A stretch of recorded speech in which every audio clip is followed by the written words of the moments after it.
Julio, ¿cómo le va? Buenos días, Martín Seón y Fabiana lo saludan. Bien, muy bien, muy bien. Bien. Primero que nada, antes que entremos a hablar de lo que fue Juan Domingo Perón y lo que es para la política argentina su regreso definitivo, no sé si tuvo oportunidad de escuchar lo que decía recién el presidente Javier Milei, haciendo alusión obviamente al 20 de junio, y si quiere expresar alguna opinión de las palabras del presidente. No, yo ya conozco las palabras del presidente y los conceptos, no estoy de acuerdo, soy respetuoso. Sí. Para mí, anoche lo escuché a Kachanowski, Sí. que es un liberal en serio, y dijo, expresó, yo no estoy de acuerdo con el RIGI porque rompe la igualdad ante la ley. El que tiene 200 millones no puede tener más derechos que el que invierte 20. Claro. Me pareció tan transparente, y es un liberal, no estoy hablando de un kirchnerista o cualquier demencia por el estilo. Y me parece que estamos metidos en una situación compleja donde el esfuerzo de la sociedad es enorme, la necesidad de una esperanza también, porque no hay oposición, no hay alternativa opositora hasta el momento. Pero que uno salga del mal, que era el kirchnerismo, no implica que ingrese al bien. Estamos ingresando a algo que no sabemos qué es. Claro. De Guatemala a Guatepeor podría ser, dirían algunos, ¿no? Esperemos que no. Ese es el riesgo. Julio, vamos a este hecho que también marcó una parte importante de nuestra historia, ¿no? Que es el regreso definitivo de Juan Domingo Perón y los hechos que ocurrieron en esa jornada. ¿Cómo describiría ese hecho tan significativo? Mire, yo he escrito sobre eso. Sí. Yo fui presente, estuve antes porque era diputado nacional, sí. discutiendo. Perón les da a la izquierda el poder del Cámpora, de Solano Lima, de Videgain, que es el gobernador, le da todo. Y ellos deciden que el palco esté en manos del pueblo, porque la demencia de los montoneros, que ahora se están muriendo y sin pena ni gloria porque no dejaron una idea, era que ellos eran el pueblo. Yo discutí esa mañana con Galimberti. Le dije, lo que arreglamos es no ir nadie con un cartel que diga montonero o nada por el estilo. Yo nunca fui montonero. Sí. Pero cosa de que el pueblo reciba a su jefe. Como estos dementes siguen y siguieron haciéndolo, sustituían al pueblo por la guerrilla, ahí se armó un lío. Y pensemos que hasta mi amigo Leonardo Fabio estaba en el palco. Claro. Entonces, y lo que pasó ese día, que es el día en que Perón decide romper con Cámpora, el día que Perón asume que Cámpora era un idiota, Sí. porque tiene todo el poder del Estado y el palco lo ocupan las bandas. Después está el botón Berbisky, agente inglés de toda la vida, que da una explicación. Yo estuve en el palco, yo estuve en todo eso. Estuve hasta discutiendo con la guerrilla para que no moleste. Hablé con Galimberti esa mañana. Perón volvía sin poder, en el sentido de que no tenía otra comunicación que haberle dado el poder a Cámpora. Claro. Y Cámpora era un idiota. Y terminó siendo un idiota, por eso estos chicos que se llaman la Cámpora se asumen idiotas. Claro. Ahora, ese hito era un contexto donde había violencia política que caracterizaba sobre todo a Sudamérica, a Latinoamérica, pero a Argentina en particular. Pero ese hito, ese momento, la llegada de Perón y después cuando obviamente vuelve al poder, con estas organizaciones de izquierda y obviamente las diferencias que había internas dentro del mismo peronismo, ¿cree que marcaron la historia de lo que va a continuar después en la República Argentina con golpe de Estado y posterior retorno a la democracia? No, eso venía de antes. Cuando golpean a Perón en el 55, Sí. en el 58 sube Frondizi y en el 62 lo golpea. Sí. En el 63 asume Ilia y en el 66 lo golpea. La derecha en la Argentina es el único país donde un 16 de junio aviones de aeronáutica bombardearon al pueblo en Plaza de Mayo. No se da otro país en la historia donde un pueblo se bombardea a sí mismo. O sea, el peronismo es difícil de explicar, pero el antiperonismo es asesino siempre, permanente. Mató con Aramburu, mató con la dictadura del 76, sí. Mató siempre.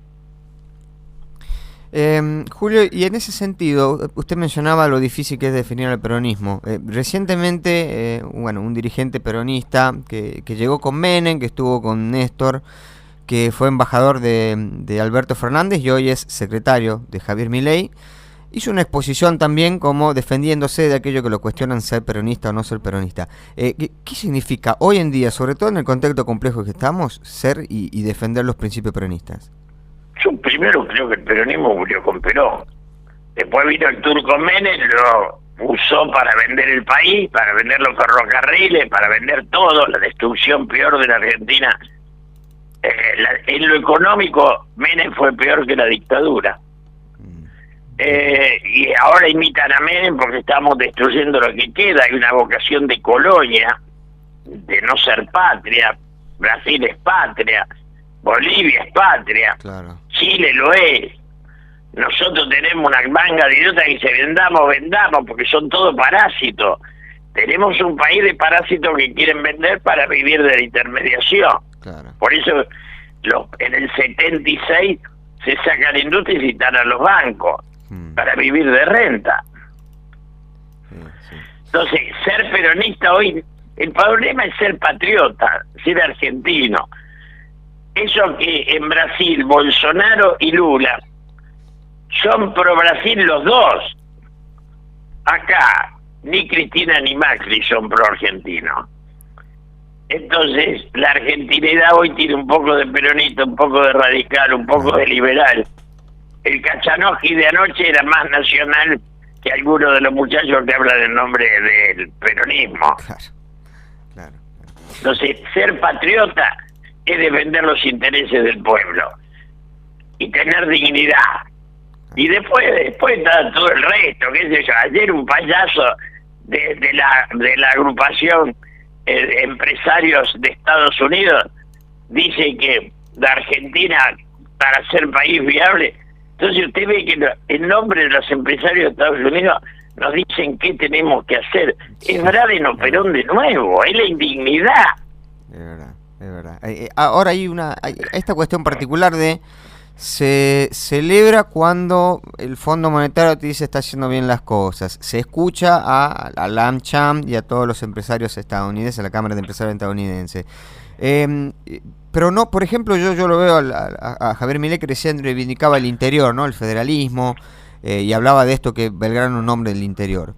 Ahora es curioso que haga esa reivindicación un presidente que no ha viajado al interior, viaja más afuera que adentro argentino, o sea, no sabe qué pasa, por ejemplo, en Tucumán, en Chaco, en Santiago. Pero perdón, sí. El economicismo es la degradación de la política. Ajá. Y del humanismo. Sí. Un economista es siempre un individuo. Si la política piensa en la sociedad, los economistas trabajan para los grandes grupos, todos ellos. Entonces usted se encuentra con que un economista siempre es parte de un proyecto, pero no puede ser la conducción del mismo. Claro. Y en este sentido, a ver, yo lo voy a aprovechar, ¿no? Porque recién estaba mencionando todo lo que tiene que ver con economistas y demás. Es un gobierno de economistas, ¿no? Diana Mondino, Javier Milei, bueno, está la cuestión de analfabetos también, sí. ¿No? De gente que dice que todos los chinos son iguales. Bueno, sí, han dejado varias cuestiones bastante complejas para analizar. Ahora, hay inclusive hasta una puja interna de qué modelo económico se va a aplicar cuando Sturzenegger asuma algún ministerio en el gabinete. Recordemos que, y esto me gusta traerlo a colación a mí siempre, para Javier Milei, Caputo lo cobra Sturzenegger del gobierno de Mauricio Macri, es decir, y ahora los va a sentar juntos. Yo la verdad que no entiendo muy bien cómo se logra esta conexión en la historia. Son dos variedades de la estafa, son dos ladres. Ninguno de los dos piensa en la sociedad. Los dos piensan en cómo las empresas... La Argentina en la que yo nací, tengo 82 años, sí. Entre los ricos y los pobres la diferencia era mínima. No era tema. Uh-huh.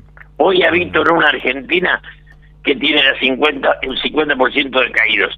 Eso es culpa de la dictadura de Menem, también de los Kirchner y también de Macri. Si yo, como peronista, le tengo que decir a usted cuál fue el mejor gobierno, el de Alfonsín, porque intentó que la política conduzca a los negocios. Menem le regaló los negocios a la política y de ahí en más todo fue decadencia. Mire usted, me resulta particular que haga esa reivindicación de la gestión de Alfonsín, a quien además hay muchas cuestiones como por ejemplo la gesta del Mercosur, el inicio de las relaciones económicas como bloque en los países del Mercosur, también se le atribuye a Alfonsín en una cuestión particular, y este gobierno que ha dicho que Alfonsín fue el peor presidente de la historia, ¿no? Bueno, este es un gobierno de payaso, sí. No podemos terminar. Tomar este gobierno en serio es tomarnos nosotros en broma.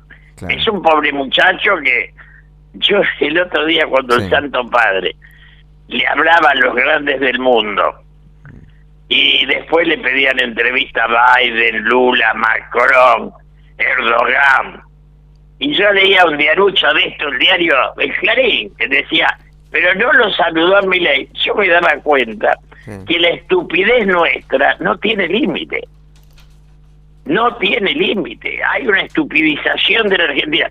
En lugar de sentir el honor que daba que el hombre más importante de la humanidad hoy sea un argentino, tenían miedo de que no hubiera saludado bien al cachivache que eran ellos. Se identificaban con Milei, no con el Papa, pobrecito. Claro, lo que pasa es que tampoco le daba para otra cosa, ¿no? Claro. Julio, a ver, queríamos hablar del regreso de Perón, nos terminamos hablando de muchas cosas que... El regreso de Perón fue, digamos, limitado por la imbecilidad de los camporistas y los mondos que siguen vigentes molestando y arruinando a la gente. Claro. Y en algún punto, yo lo planteo, a ver, con total desconocimiento del tema, ¿debió haberse hecho de otra manera? Quizás no debió haberse hecho. La policía. Yo lo hablé, yo siendo diputado nacional, lo hablé con Paco Urondo 2 días antes. Ajá. Le dije, pongamos la policía. Poníamos la policía y no pasaba más nada. Claro.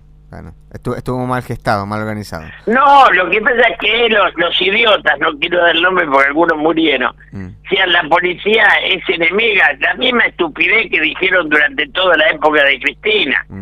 El uniformado es enemigo porque ellos se ven revolucionarios. Claro. Es una enfermedad mental, y el kirchnerismo es una enfermedad de la... Aquel camporismo y este kirchnerismo son parientes cercanos, primos hermanos. Julio, le quiero agradecer el tiempo, por supuesto el análisis, ha sido muy amable. Gracias. Tenga un buen día. Hablamos con Julio Bárbaro, que es escritor, dirigente peronista, también autor de varios libros.